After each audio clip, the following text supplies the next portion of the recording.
Rather than just going motion by motion, or somebody introduces a product, you introduce yours, and then they improve it, and you improve it, and all it is really an endless series of extensions of the product. Sometimes in technology, we leapfrog.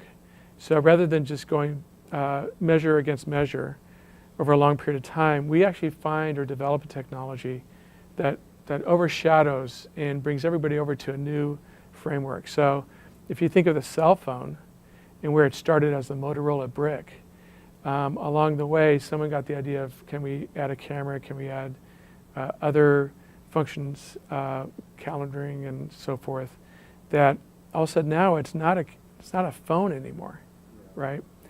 And that tends to happen, and then all of a sudden it's a shift in the market. It forces all the other people to really reevaluate where they are and how do we approach that. So if you're able to leapfrog, it could give you a great advantage in the market until they catch up, which always happens. One thing you could do to compete is to see if there's an area that you have a core competency in that you can go into that your competitors really aren't situated for.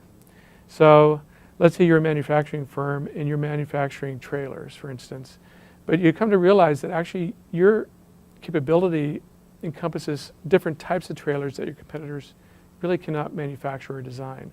And it's a whole new market. So rather than going after just the big semi-fleets, you're going after smaller movers, people who move things locally, right? So the form factor is a lot different, the pricing structure is different, the manufacturing is different. So to go into some diversified area is one way to compete. Another way is to expand your territory. If you're going head-to-head with a number of firms in, let's say, LA, and you see an opportunity in San Francisco, that actually allows you to go into another area that it frees you from those competitors in LA.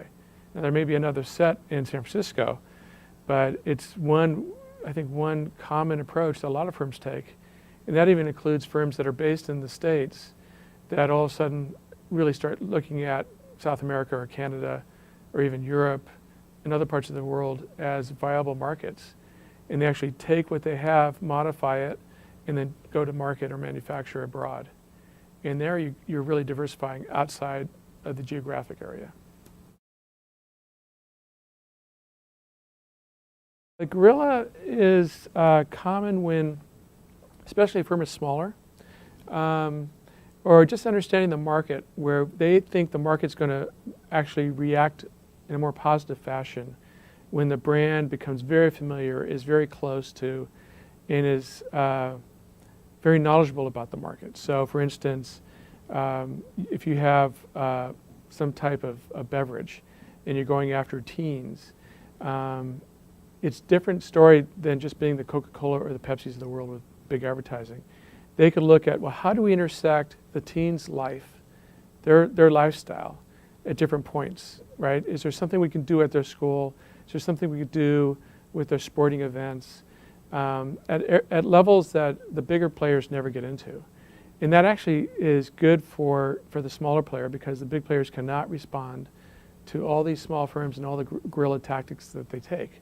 So they really are able to kind of experiment and really kind of grow this bond with the customer, unharassed by the larger firms.